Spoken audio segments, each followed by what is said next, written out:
Hello दोस्तों, GS वाणी में आप सभी का स्वागत है। मैं यश चंद्रा। हिंदी साहित्य की इस बढ़ती हुई यात्रा में आज हम पहुंच आए हैं क्रिया की तरफ। क्रिया और विशेषण, संज्ञा, सर्वनाम, क्रिया, विशेषण, उपसर्ग, प्रत्यय, संधि, समास इत्यादि जो महत्वपूर्ण तत्व होते हैं, इन सारे तत्वों को हम एक एक करके देखने वाले हैं। तो आज की कक्षा को हम क्रिया से प्रारंभ करते हैं और देखते हैं कहाँ तक हम इस यात्रा को पहुंचा पाते हैं कि वीडियो बहुत लंबी ना हो, जिससे कि आपके लिए भी अरुचिकर हो जाती है। तो प्रयास यह रहेगा कि वीडियो कम समय में और पूरी अपनी गुणवत्ता के साथ समाप्त हो आज की कक्षा। तो चलिए आगे बढ़ते हैं। अगर आप हमारे चैनल पे नए हैं तो आपकी जानकारी के लिए बता दूं कि इससे पहले 5 भाग जो है भाषा और व्याकरण की वीडियो बनाई जा चुकी है। 5 कक्षाएं चल चुकी हैं।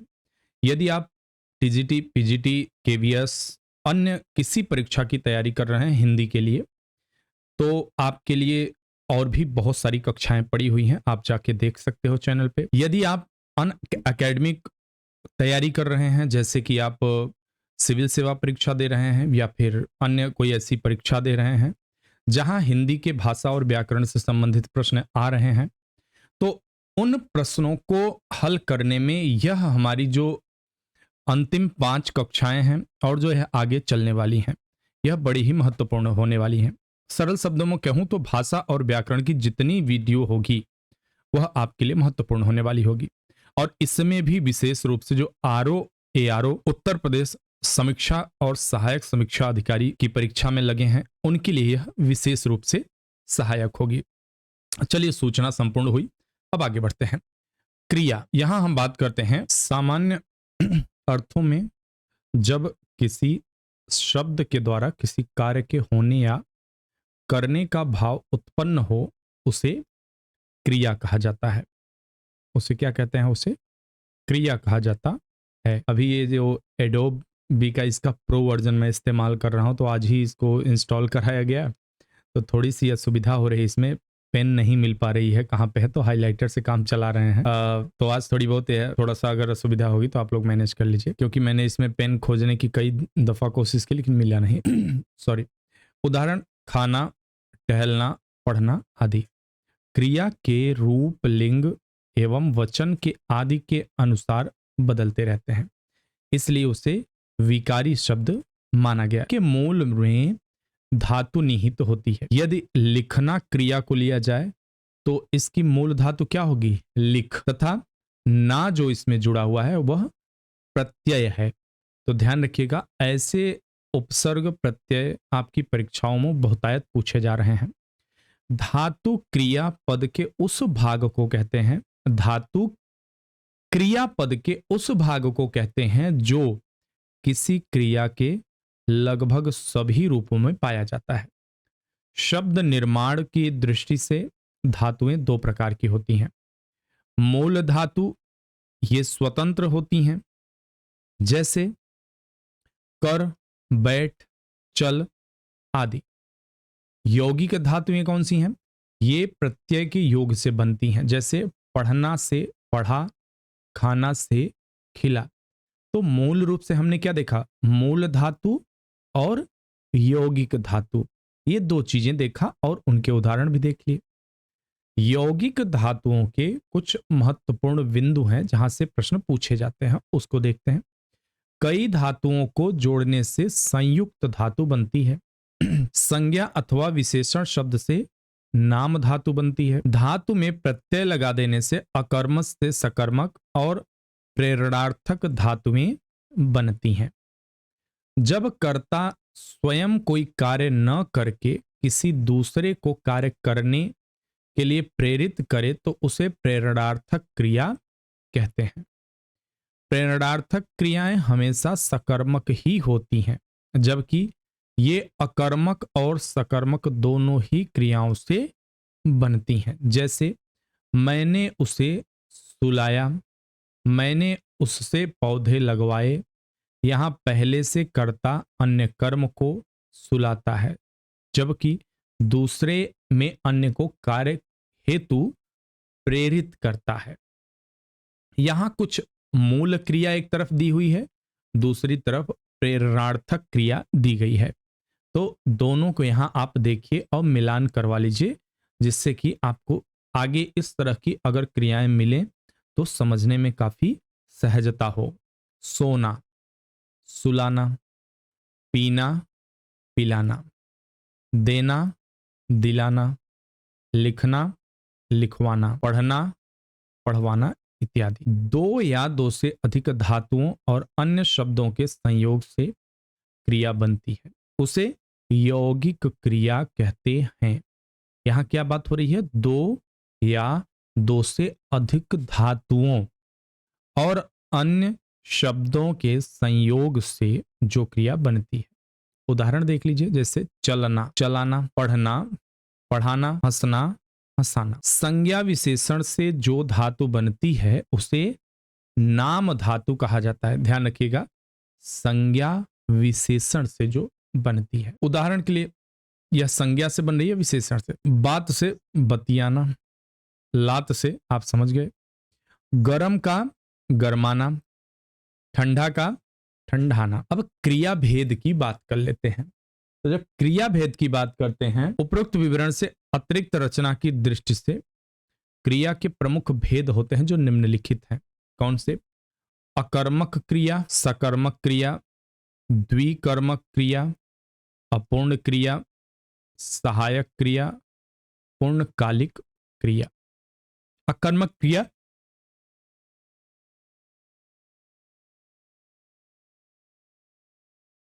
बात करते हैं अकर्मक क्रिया की। अकर्मक क्रिया क्या है? जिस क्रिया को कर्म की आवश्यकता न महसूस हो, अर्थात जो क्रिया कर्म का बोध नहीं कराती हो, उसे अकर्मक क्रिया कहते हैं। साफ साफ शब्दों से भी पता चल रहा है। अगर आपने साहित्य का थोड़ा बहुत भी अध्ययन किया है, भाषा अगर आपने ठीक ठाक ढंग से पढ़ रखी है, तो बहुत सारे हिंदी के शब्द होते हैं, वे जो लिखे होते हैं वही अर्थ दे रहे होते हैं। मैंने कहा बहुत सारे। उदाहरण देखिए, जैसे बालक बहुत देर से रो रहा है। क्या कर रहा है? बालक रो रहा है। गीता हंसती है। गीता क्या करती है? हंसती है। बच्चा जोर से रोया। मोर नाचा। लड़की सो रही है। घोड़ा दौड़ रहा है। पक्षी आकाश में उड़ रहे हैं। कौन उड़ रहे हैं? पक्षी। कौन सो रहा है? लड़की। डायरेक्ट जो इस पे असर पड़ रहा है वो कर्ता पर, इसका प्रभाव पर डायरेक्ट कर्ता से संबंध स्थापित कर रहे हैं। ठीक है, तो ये क्या है? ये अकर्मक क्रिया है। जैसे नाचना, कौन नाच रहा है? मोर नाच रहा है। ठीक है, अब सकर्मक क्रिया की बात करें। भाव को स्पष्ट करने के लिए जिस क्रिया को कर्म की आवश्यकता पड़ती है, ध्यान रखिए, भाव को स्पष्ट करने के लिए जिस क्रिया को कर्म की आवश्यकता पड़ती है उसे सकर्मक क्रिया कहते हैं। ठीक है, जैसे किसान को हल से खेत जोत रहा है। किसान हल से खेत जोत रहा है। ठीक है, तो यहां किससे जोत रहा है खेत? हल से। मोहन बाजार में फल खरीद रहा है। कहां पे फल खरीद रहा है? बाजार में। ठीक है, तो जिसमें क्या है, क्रिया को कर्म की आवश्यकता पड़ती है उसे सकर्मक क्रिया कहते हैं। तीन छात्र पुस्तकालय में पढ़ रहे हैं। तीन छात्र जो हैं वे कहां पढ़ रहे हैं? पुस्तकालय में पढ़ रहे हैं। तो यहां क्या है? यहां सकर्मक क्रिया है, यानी कि इसमें जो है कर्म की आवश्यकता पड़ी है। ध्यान रखिएगा, अगर कर्म ना होता, जैसे सीता हंसती है तो सीता ही हंसती है। ठीक है, वहां पर और कोई बीच में शब्द नहीं आ रहा है और डायरेक्ट जो है क्रिया का संबंध कर्ता से हो रहा है। और यहां क्या है? यहां आपके पास कर्म मौजूद है। ठीक है, चंदन ने सब्जी खरीदी। चंदन ने क्या खरीदी? सब्जी खरीदी। राम पुस्तक पढ़ता है। राम क्या पढ़ता है? पुस्तक पढ़ता है। डाकिया चिट्ठी लाया। डाकिया क्या लाया है? चिट्ठी लाया है। उसने आम उसने आम खाया। क्या खाया? आम खाया। गगन आम खाता है। गगन क्या खाता है? आम खाता है। तो इतने उदाहरणों से आप समझ गए होंगे, बाकी पीडीएफ आपको मिलेगी, आप उसको देख सकते हैं। अब देखते हैं द्विकर्मक क्रिया। तो द्विकर्मक क्रिया क्या होती है? उस क्रिया के, उक्रिया के दो कर्म होने की, ठीक है, उक्त क्रिया के दो कर्म होने की स्थिति को द्विकर्मक क्रिया कहते हैं। द्विकर्मक क्रिया में प्रायः प्रथम कर्म प्राणीवाचक होता है और द्वितीय कर्म अप्राणीवाचक होता है। उदाहरण के लिए, राजीव ने कुमुद को घड़ी दी। ठीक है, यहां क्या हुआ है? प्रथम कर्म प्राणीवाचक और द्वितीय कर्म अप्राणीवाचक। ठीक है, कुमुद और घड़ी क्या है? दो कर्म है। ठीक है, राजीव ने कुमुद को घड़ी दी। ठीक है, अध्यापक ने छात्र को पुस्तक पढ़ाई। तो छात्र और पुस्तक यहां पर दो कर्म और आ रहे हैं, तो इसलिए यहां पर द्विकर्मक क्रिया कही जाएगी। अब देखते हैं अपूर्ण क्रिया। यह क्या होती है?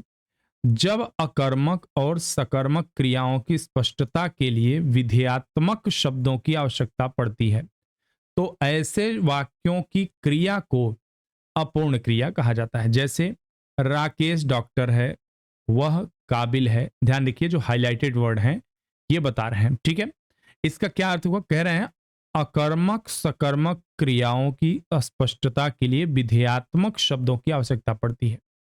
ऐसे वाक्यों की क्रिया को अपूर्ण क्रिया कहा जाता है। ठीक है, राकेश राकेश है, डॉक्टर है, वह काबिल है, लेकिन वह आज अनुपस्थित है। ठीक है, इस वाक्य में डॉक्टर, काबिल, अनुपस्थिति विधेयक में प्रयुक्त होने वाले शब्द हैं। ये किसी न किसी कर्ता या कर्म की ओर निर्देश करते हैं। मतलब वहां डॉक्टर कौन है? राकेश से। वहां काबिल कौन है? सुरेश है। ऐसे ही कुछ बातें। अतः क्रिया में पूर्णता का अभाव है, यह पूर्ण नहीं हो रहा है। ठीक है, अब सहायक क्रिया की बात कर लें तो सहायक क्रिया क्या होती है? मुख्य क्रिया के संपादन में सहायता करने वाले शब्द सहायक क्रिया कहलाते हैं। जैसे वह घर जा चुका था, चुका चुकी। ठीक है, और जाना, वे यह काम कर लेंगे, यह बात मैं तुम्हें बता दूंगा। तो ये क्या है? सहायक क्रिया भी साथ साथ आ रही है ना। इस प्रकार सकना, पाना, चुकना, है, हैं, था, थी, थे, करना, आना आदि सहायक क्रियाएं हैं। पूर्वकालिक क्रिया क्या होती है? जब क्रिया का सिद्ध होना किसी दूसरी क्रिया के सिद्ध होने से पहले पाया जाए एवं जो लिंग वचन पुरुष से प्रयुक्त न हो, उसे पूर्वकालिक क्रिया कहते हैं। जैसे वह नहाकर पूजा करेगा, वह चाय पीकर घूमने जाता है, वह कॉलेज से आकर सो गया, अंकिता खेलकर पढ़ने लगी, इत्यादि। क्रिया के रूपांतर की अगर बात करें, क्रिया के रूप परिवर्तित होते हैं, अतः यह विकारी शब्द। क्रिया का रूप परिवर्तन निम्नलिखित आधारों पर होता है। जैसे वचन, लिंग, पुरुष, वाक्य, कृदंत, भाव या अर्थ और काल। संज्ञा के अनुसार क्रिया के वचन बदलते हैं। जैसे वह गाता है, वे गाते हैं। संज्ञा के अनुसार क्रिया का लिंग बदलता है। जैसे बालक सोता है और बालिका सोती है। अब ऐसा तो नहीं होगा कि बालक सोती है, बालिका सोता है।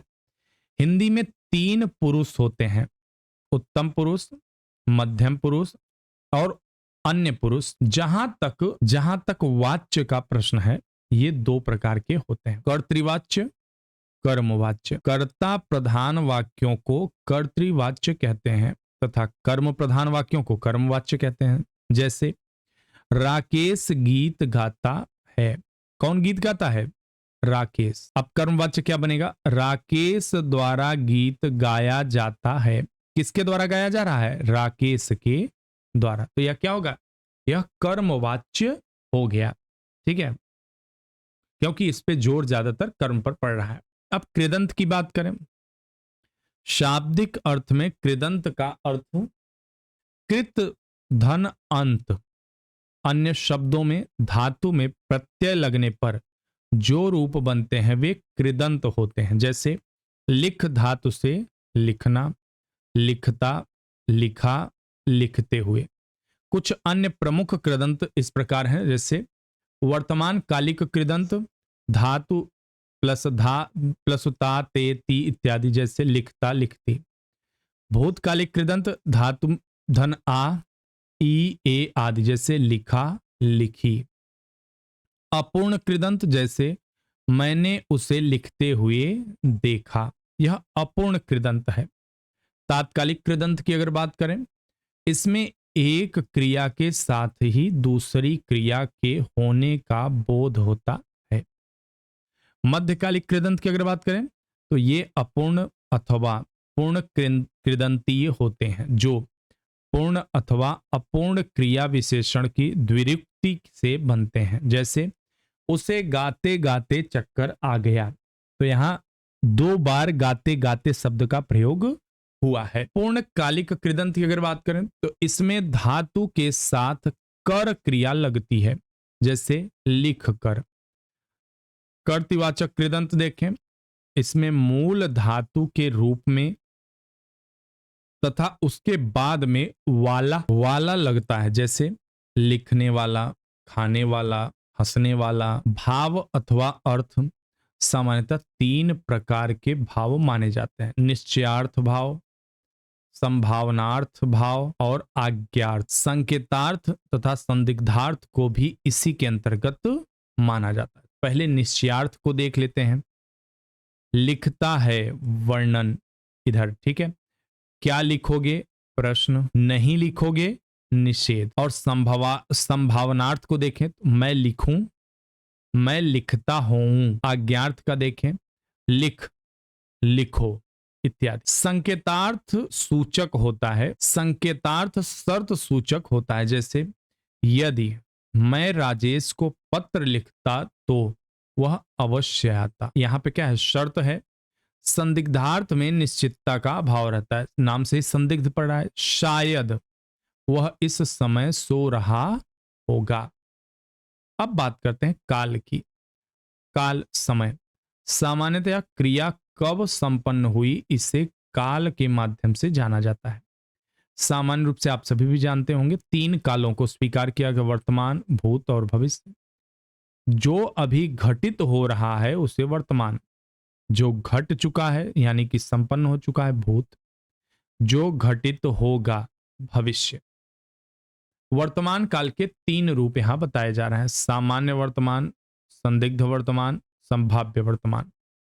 सामान्य वर्तमान क्या कह रहे हैं, रेखा गाती है।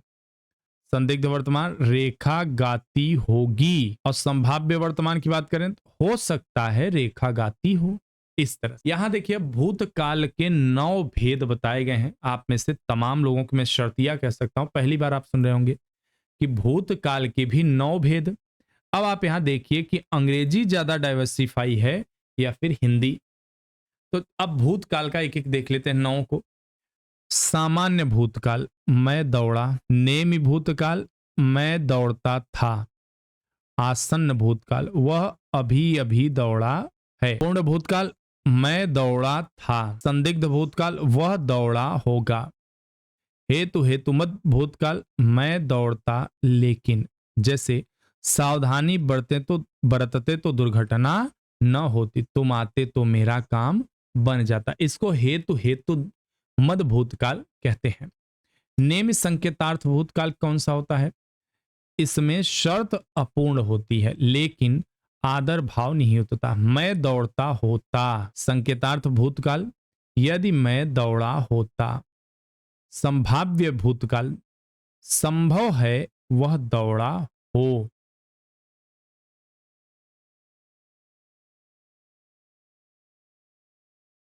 देखिए इस तरह के वाक्य न समझना, बार बार वाक्य प्रयोग कर लिया करिए तो समझ में आ जाएगा। अपूर्ण भूतकाल, बालक सो रहा था। अपूर्ण भूतकाल। भविष्य काल के 2 रूप बताए गए हैं: सामान्य भविष्यत, संभाव्य भविष्यत। सामान्य भविष्यत में मैं दौड़ूंगा। संभाव्य भविष्य में शायद मैं दौड़ूंगा। ठीक है, शायद। अब देखते हैं क्रिया पक्ष की बात। क्रिया के जिस रूप के द्वारा क्रिया की प्रक्रियागत अवस्था का बोध होता है उसे क्रिया का पक्ष कहते हैं। क्रिया के पक्ष के प्रकार देखते हैं। आरंभ द्योतक पक्ष, प्रगति बोधक पक्ष, सातत्य बोधक पक्ष। आरंभ द्योतक पक्ष के बारे में, इसके द्वारा क्रिया के आरंभ की सूचना मिलती है। प्रगति बोधक पक्ष, इस पक्ष के द्वारा क्रिया में निरंतर बढ़ोतरी का बोध होता है, जैसे नदी का पानी बढ़ता ही चला जा रहा है।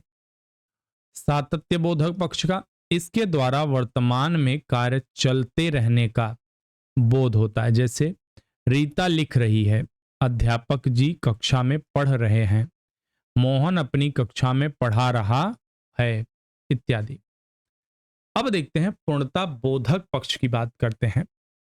इसके द्वारा कार्य के पूरी तरह समाप्त होने का बोध होता है, जैसे रोहन दौड़ चुका है, मोहन ने रामायण पढ़ ली है, अब वर्षा रुक गई है। तो इसे क्या बोलेंगे? इसे पूर्णता बोधक पक्ष कहा जाता है, पूर्णता बोधक पक्ष कहेंगे। आवृत्ति मूलक पक्ष, इसमें क्रिया के सदा चलते रहने का बोध होता है, जैसे श्याम स्कूल जाता है। नित्य बोधक पक्ष, इस पक्ष में क्रिया के नित्य होने का बोध होता है परंतु कार्य पूरी तरह नहीं होता, जैसे सोहन चिकित्सक था, सूर्य पूर्व दिशा से निकलता है। अभ्यास द्योतक पक्ष की बात करें, इस पक्ष में क्रिया के अभ्यासवश होने का बोध होता है, जैसे राम रोज प्रातः उठकर घूमने जाता है। तो यह क्या है? इनके अभ्यास की बात हो रही कि अभ्यस्त है इस काम में वो। सोहन प्रायः गाने सुना करता है, प्रायः मतलब उसे आदत है गाने सुनने की। अब बात करें वृत्ति, सहायक क्रिया का वह अंश जिसके द्वारा उस क्रिया व्यापार के प्रतिवक्ता की मानसिक अभिवृत्ति प्रयोजन का पता चलता है, वृत्ति कहलाता है। हिंदी में वृत्तिवाचक सहायक क्रिया के भेद हैं कुछ, जैसे आज्ञार्थक वृत्ति, इससे आज्ञा, अनुरोध, चेतावनी, निषेध, प्रार्थना आदि का बोध होता है। इस वृत्ति को व्यक्त करने वाले चिन्ह हैं ओ, ये, ना, इएगा। ठीक है, इएगा अप्रत्यक्ष रूप से आज्ञा अनुरोध का भाव प्रकट करता है, जैसे अवश्य आ जाइएगा, मेरा कार्य अवश्य कर दीजिएगा, सम्मान सूचक में इसमें प्रयोग होता है। इच्छार्थक वृत्ति, इसमें वक्ता की इच्छा, आशा, वरदान, शाप आदि का बोध होता है, जैसे मैं चाहता हूं कि तुम यह काम जल्दी समाप्त कर लो, भगवान सबका भला करें, ईश्वर सबका कल्याण करें। क्या है? इच्छार्थक है। संभावनार्थक क्या होगा? किसी क्रिया के भविष्य में होने के बारे में बोध होता है, वहां संभावनार्थक वृत्ति कही जाती है। संभावनात्मक वृत्ति से वक्ता द्वारा कार्य आरंभ होने के प्रति संभावना तो प्रकट की जाती है, साथ ही वह इच्छा, कामना, अनुरोध, अप्रत्यक्ष आदेश का भाव भी व्यक्त कर सकता है। इस वृत्ति के सूचक चिन्ह ए, ऊ इत्यादि, जैसे शायद कल बारिश आए, हो सकता है गाड़ी न मिले, आप घर लौट जाएं, मैं किधर जाऊं, लास्ट के इन सब ध्वनियों को ध्यान दीजिए। ठीक है, अब देखते हैं सामर्थ्य सूचक वृत्ति। सामर्थ्य और संभावना को प्रकट करने के लिए जिस वृत्ति का प्रयोग होता है वह सामर्थ्य सूचक वृत्ति कहलाती है। इस वृत्ति के सूचक चिन्ह है सक, जैसे वह मिठाई बना सकती है, सकता, सकती, सामर्थ्य की बात हो रही है यहां पे। वह चल नहीं सकता, सकता, यहां पे क्या हो रही है? उनके सामर्थ्य की बात हो रही है कि वह समर्थ नहीं है, अक्षमता की। बारिश हो भी सकती है, संभावना की बात की जा रही है। लगता है इस बार अच्छी बरसात होगी, संभावना की बात हो रही फिर से। अब बाध्यता सूचक वृत्ति की बात करते हैं, तो बाध्यता सूचक वृत्ति क्या होगी? इस वृत्ति से किसी कार्य के घटित होने के विषय में बाध्यता का बोध होता है। हिंदी में इस बाध्यता को ना सूचकों से दिखाया जाता है, जैसे मुझे अब घर जाना है। ठीक है, बाध्यता है यहां पे, आई हैव टू गो। मुझे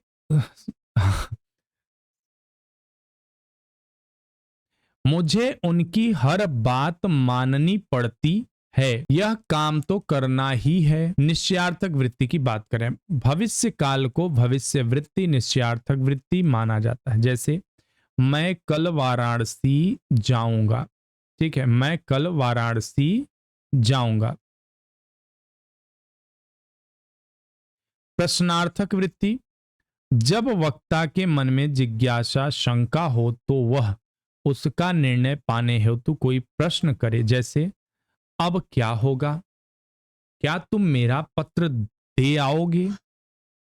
संकेतार्थक वृत्ति की बात करें अब आगे, जब वाक्यों में दो क्रियाएं होती हैं तथा दोनों में ही कार्य कारण संबंध होता है तो वहां पर संकेतार्थक वृत्ति होती है। जैसे छुट्टी होती तो हम घूमने चलते। क्रिया विशेषण की बात करें, जिस अव्यय शब्द से क्रिया की विशेषता प्रकट हो उसे क्रिया विशेषण कहते हैं। उदाहरण के लिए, धीरे धीरे चलो, आहिस्ता बोलो, गाड़ी तेज चलाओ, कल अवश्य आना आदि। इसमें मोटे जो बोल्ड अक्षर हैं वो क्रिया विशेषण बता रहे हैं, मतलब क्रिया की विशेषता के बारे में यहां बातें हो रही हैं। क्रिया विशेषण के कुछ भेद हैं, जैसे भेद तीन आधार पर किए जाते हैं, अर्थ के आधार पर, प्रयोग के आधार पर और रूप के आधार पर। पहले हम अर्थ के आधार पर क्रियाओं के बारे में थोड़ा सा देख लेते हैं। अर्थ के आधार पर क्रिया विशेषण की बात करें तो चार प्रकार से भेद किए जा रहे हैं। कालवाचक क्रिया विशेषण, परिमाणवाचक क्रिया विशेषण, परिणाम नहीं, ध्यान रखें परिमाण है, रीतिवाचक क्रिया विशेषण और स्थानवाचक क्रिया विशेषण। तो चलिए पहले कालवाचक क्रिया विशेषण देखते हैं। समय या काल को दर्शाने वाले अव्यय शब्द को कालवाचक क्रिया विशेषण कहते हैं। ऐसे कालवाचक क्रिया विशेषण शब्द जैसे अब, अभी, आज, आजकल, कभी कभी, कल, जब जब, तक, तुरंत, दोपहर, दिन रात, निरंतर, परसों, प्रतिदिन, बार बार, रात भर, सदा, हर रोज इत्यादि। ठीक है, तो ये क्या है, कालवाचक क्रिया विशेषण है। इनके द्वारा क्रिया के समय का पता चलेगा, कब क्रिया हुई, कैसे हुई, उसकी आदि के बारे में। क्रिया विशेषण के कुछ उदाहरण है, देख लेते हैं क्या है। प्रयोग इसका क्या है, अब, चुप भी हो जाओ, अभी, जाने की अनुमति नहीं मिलेगी, तुम्हें आज ही आना था। तो ये जो बोल्ड अक्षर हैं ये बता रहे हैं कि काल का बोध करा रहे हैं। अब देखते हैं परिमाण क्रिया विशेषण। क्रिया के परिमाण या मात्रा का बोध कराने वाले अव्यय शब्द को परिमाणवाचक क्रिया विशेषण कहते हैं। ऐसे परिमाणवाचक क्रिया विशेषण शब्द जैसे हैं अति, अतिशय, अधिक, अत्यंत, इतना, उतना, एक बार, कम, कितना, कुछ, केवल, जितना, तनिक, निपट, निरा, प्यारा, बस, बहुत, लगभग इत्यादि। ये अब इनके प्रयोग को देखते हैं थोड़ा सा।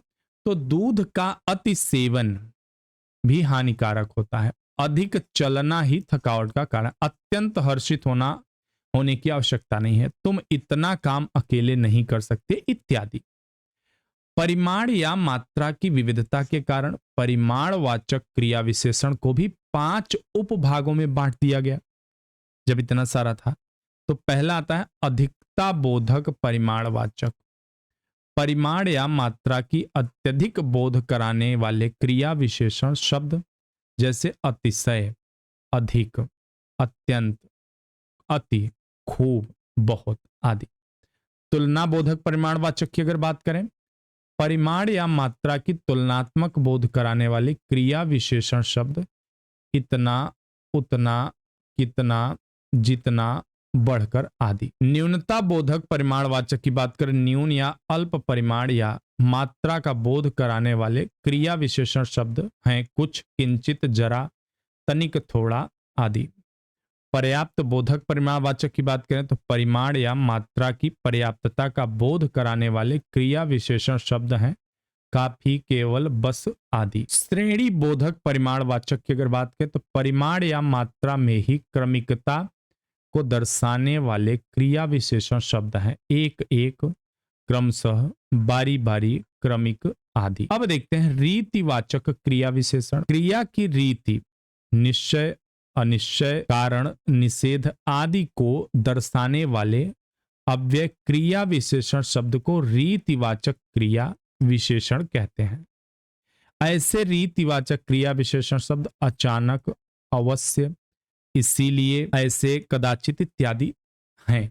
ठीक है, प्रयोग इनका क्या होगा, जैसे आप देख सकते हैं कभी कभी आपके सामने ऐसे वाक्य टकराते हैं आपसे, अचानक आकर काम बिगाड़ दिया, कल अवश्य आना, ये बात मुझे इसलिए कहनी पड़ी, ऐसी मंद गति से कार्य करने से काम पूर्ण नहीं होगा, इत्यादि। स्थानवाचक की अगर बात करें, यहां पर स्थानवाचक क्रिया विशेषण स्थान और दिशा को दर्शाने वाले अव्यय क्रिया विशेषण शब्द को स्थानवाचक क्रिया विशेषण कहते हैं। ऐसे स्थानवाचक क्रिया विशेषण शब्द आगे, उधर, ऊपर, इधर, कहां, दाएं, दूर, नीचे, पास इत्यादि। अब देखते हैं प्रयोग के आधार पर क्रिया विशेषण। तो प्रयोग के आधार पर अगर देखेंगे तो क्रिया विशेषण की अगर बात करें, प्रयोग के आधार पर क्रिया विशेषण के प्रमुख रूप से तीन भेद मिलते हैं। क्रिया विशेषण के आधार तीन प्रयोग देखते हैं, साधारण क्रिया विशेषण, संयोजक क्रिया विशेषण, अनुबद्ध क्रिया विशेषण। तो पहले देखते हैं साधारण क्रिया विशेषण क्या है। जिन क्रिया विशेषणों का प्रयोग वाक्य में स्वतंत्र रूप से होता हो उन्हें साधारण क्रिया विशेषण कहते हैं। उदाहरण के लिए, हाय अब क्या हो सकता है, रमेश शीघ्र इधर आओ, अरे वह कहाँ चला गया, इत्यादि। ये क्या है, साधारण क्रिया विशेषण। संयोजक क्रिया विशेषण की अगर बात करें, जिन क्रिया विशेषणों के संबंध किसी उपवाक्य या अन्य कथन संयोजन हेतु होते हैं उन्हें संयोजक क्रिया विशेषण कहते हैं। जैसे जहां यह मकान है वहां कभी जंगल था। संयोग बनाने के लिए, देखिए संयोजन है ना यहाँ पे, तो संयोजक का मतलब जोड़ने वाली, ठीक है, तो जोड़ने के लिए प्रयोग हो रहे हैं। जब मेरा इकलौता बेटा ही नहीं रहा तब मैं जीकर क्या करूंगी, जहां न पहुंचे रवि वहां पहुंचे कवि। तो जो बोल्ड वर्ड्स यहां पे हैं, दो भिन्न कथनों के मध्य क्या कर रहे हैं, संयोजन, कंजक्शन का काम कर रहे हैं, जोड़ने का काम कर रहे हैं। अनुबद्ध क्रिया विशेषण क्या होता है, जिन क्रिया विशेषणों का प्रयोग अवधारण, निश्चय हेतु किसी भी शब्द के साथ हो उसे अनुबद्ध क्रिया विशेषण कहेंगे। उसने मुझे पूछा तक नहीं, यह तो बड़ी बाधा है। यह इसमें क्या है, ये अनुबद्ध क्रिया है। रूप के आधार पर क्रिया विशेषण अब देखते हैं। तो यहां पर हम आज की कक्षा यहीं समाप्त करते हैं क्योंकि अभी लंबी क्लास चलेगी इस पे। तो आज की कक्षा हम यहीं रूप के आधार पर क्रिया विशेषण तक रोक दे रहे हैं। कल इससे कंटिन्यू करेंगे आगे के लिए। और आप सबको कक्षा अच्छी लगे कि बाकी आपके भाई बहन हैं जो परीक्षा में बैठ रहे हैं किसी, और उनके लिए भी यह लाभदायक हो सकता है, तो उन तक पहुंचाने का प्रयास करिए। मिलते हैं हम अपने अगली वीडियो में, तब तक के लिए धन्यवाद, बहुत सारी शुभकामनाएं।